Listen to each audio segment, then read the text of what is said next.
Let's discuss this question which has been asked in NEET exam 2020. A person sitting in the ground floor of a building notices through the window of height 1.5 meter a ball dropped from the roof of the building across the window in 0.1 second. What is the velocity of the ball when it is at the topmost point of the window?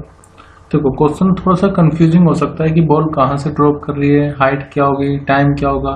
मैं आपको detail में explain करता हूँ। Late मान लेते हैं कि building है। अब इस बिल्डिंग में यहाँ पर कोई पर्सन होगा सिटिंग, जो बैठा है यहाँ पर ग्राउंड फ्लोर पर, और नोट कर रहा है कि लेट यहाँ पर कोई विंडो बना लेते हैं पहले। तो ये विंडो है W।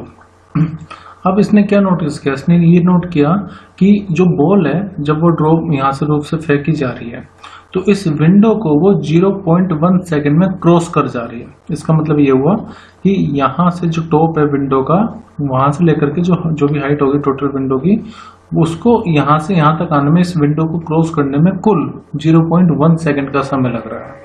और इस बिल्डिंग की जो हाइट है वो हमें गिवन है 1.5 मीटर। ध्यान रखना, ये जो हाइट गिवन 1.5 मीटर ये विंडो की हाइट है।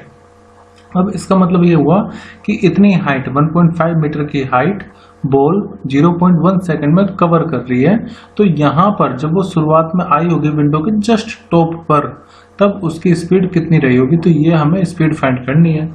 तो देखो हमें पता है कि अगर कोई भी बॉल है या कोई भी ऑब्जेक्ट है जब अंडर ग्रेविटी फॉल हो रहा है तो उसके लिए हम इक्वेशन यूज कर सकते हैं, जैसे v = u + at, या फिर s = ut + ½ at², या फिर v² = u² + 2s। ऐसा क्यों? क्योंकि जब भी फ्री फॉल होता है, मोशन अंडर ग्रेविटी होता है, तो एक्सेलरेशन कांस्टेंट होता है। और ये इक्वेशन हम तभी इस्तेमाल करते हैं जब एक्सेलरेशन कांस्टेंट हो।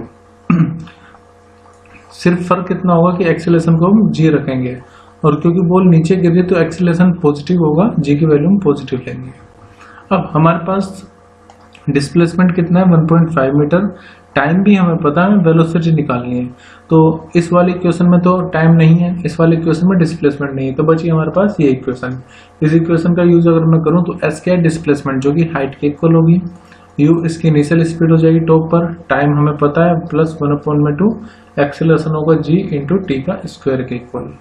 अब सब वैल्यू पुट कर लेते हैं, या फिर क्योंकि हमें u निकालना है ना, तो एक काम करते हैं, पहले इसको ऐसे लिख लेते हैं, h - ½ gt² इक्वल टू कितना हो जाएगा, ut। तो या फिर ut = h - 1/2 gt का स्क्वायर। अब देखो हाइट कितनी है, तो वो है 1.5 मीटर माइनस 1/2। g की वैल्यू गिवन है हमें 10, और टाइम की वैल्यू हम पुट करेंगे 0.1 का स्क्वायर। और यहाँ पर ये u निकालना है, टाइम की वैल्यू 0.1, सो 1.5 माइनस यहाँ पर ये कितना आ जाएगा, 5। तो 5 इंटू में 0.1 कितना हो जाएगा, इसको 1/100 हम लिख सकते हैं, इक्वल टू, या फिर इसको आप ऐसे भी लिख सकते हो, यहाँ पर भी 0.1 लिया। कैलकुलेशन में आपके हाथ में, मैंने आपको तरीका बता दिया, अलग तरीके से भी कैलकुलेशन आप कर सकते हो। मैं सिंपल ऐसे कर रहा हूँ कि u/10 इक्वल टू आएगा 15/10 माइनस 5/100। जब हम इसको u के लिए सोल्व करेंगे तो ये आएगा 14.5 मीटर पर सेकंड। तो करेक्ट आंसर होगा ऑप्शन बी। आप इसको कर सकते हैं, 10 कैंसिल आउट हो जाएगा, यहाँ पर 15 माइनस 5/10 बचेगा, तो उसको सोल्व करके 14.5 आंसर आएगा।